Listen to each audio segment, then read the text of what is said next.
Today's episode is called Protecting Your Assets from Predators. Before we begin, I want to encourage you to subscribe to our channel. It's free. You can also like, comment, and follow us. We're going to have a lot of great celebrity interviews coming up, so make sure to click on that notification bell so you can be notified every time we upload a new episode. Also, we ask that you post a link to today's show on all your social media to help spread the word. Now, let's get started. There are two groups of people out there in this world.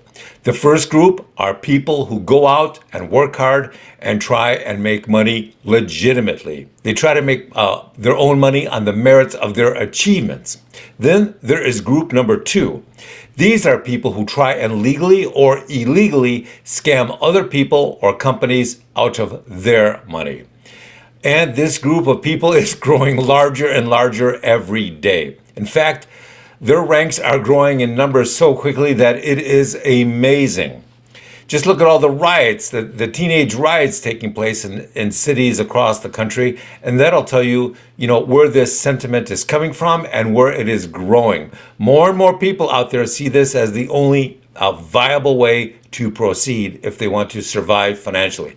Just go out, riot, and steal, and take whatever you need. This second group can also contain lawyers or law firms who simply make a career out of suing people or companies over and over without much legal justification. It's called lawfare. They simply keep suing you repeatedly until they deplete you financially, and then you just give in. Another member of this second group can be gold-digging prospective romantic partners who target people with money with false accusations and fabricated evidence. That's their specialty. They manufacture fake evidence, fake accusations, fake charges, fake insinuation. It's part of their business model. They can be corporate competitors who simply want to use the law and the expense of fighting off them and their fake legal claims can just crush people after a while. The second group may also contain politicians or legislators who are being paid by lobbyists to go after you. In fact, lobbyists are part of their army. There are all sorts of enemies out there, and they will come after you from every direction, month after month, year after year. It's a war of attrition. So how can you protect yourself? Well, there are a lot of ways to do that. For example, a growing number of celebrities I know now travel with a camera person whose job it is to record everything that goes on around them. That means at least one person and maybe more people in their entourage will be filming everything that's going on just to prove evidence to their lawyers in case somebody levels a false accusation against them. If a woman says you assaulted her when you didn't, then footage like this can spare you millions of dollars in legal expenses when you don't have to prove that you're innocent because the videotape will prove it for you. Next, what about fake evidence?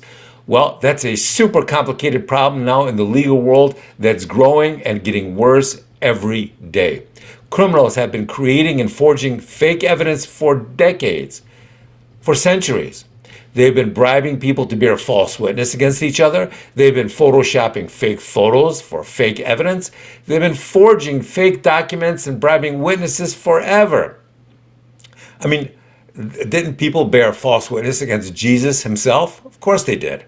But now we live in an era of deep fake videos which are being created to implicate people in crimes they did not commit. There are many examples of deep fake videos out there which look and now sound exactly like the real thing and it's stunning to behold. All you have to do is go online and you'll see countless examples of really convincing, very real looking deep fake videos. So how can you protect yourself from deepfakes? Well, there are a number of strategies, and we can't disclose some of them because they're being used by companies and people we know to protect themselves. But here is what we can disclose. If somebody creates deepfake video of you doing something that you know you didn't do, then one strategy is to determine the exact date, time, and place that deepfake video purports to have recorded you doing something inappropriate or illegal. And then once you know the purported date, time, and place, then you can research where you really were and what you were really doing at that precise date, time, and place and prove that the video is false. Now, what about protecting your financial assets? Well, as of late, that's become much harder because of the bank failures that are occurring out there.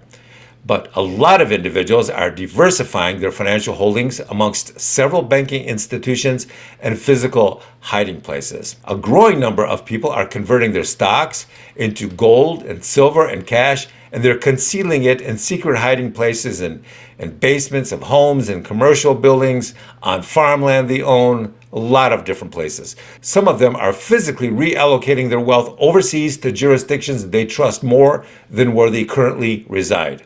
Others are moving their assets into Bitcoin and then relocating that way. Some people are hiring consultants who used to steal from the ultra wealthy on a regular basis. That was their career. That's how they made an extraordinary living. But after they're caught, the Justice Department gives them the option of, of helping people in the same position that their former victims were in. And they take that, and now they help the ultra rich protect themselves from criminals attempting to rob them. Some people are creating a number of shell companies to conceal and distribute their hidden wealth around the world. Other people are contacting offshore law firms that help protect and conceal people's wealth from predators of all kinds.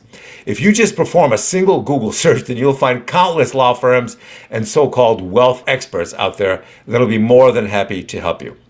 Where are the most dangerous threats to your assets coming from these days and in the near future? Unfortunately, the most dangerous threat vectors are coming from banks and financial institutions that are operating in a state of undeclared or hidden insolvency. There are a lot of banks out there that are essentially broke and just waiting for the right time to shutter their doors. The only question is how many of their depositors or their customers know how bad their balance sheet is, and how many of them will get their money out before it is too late. That is why it is so important to keep your funds allocated amongst a number of banks so that if one of them goes busts, then it doesn't take all your money with you. That is the truth of it. When the next round of bank closures occur, they will take more of people's money with them than all the street criminals and mobsters and cartels out there could ever dreamt of taking with them. The most dangerous financial threats out there will soon be posed by these financial institutions. So be careful, people. Good luck. Thank you for watching. I want to encourage you to subscribe to our channel for free. You can also like, comment, and follow us. We're going to have a lot of great celebrity interviews coming up, so make sure to click on that notification bell so you can be notified every time we upload a new episode. Also, we ask that you post a link to today's show on all your social media to help get the word out. Thank you, and we shall talk to you soon. Bye-bye.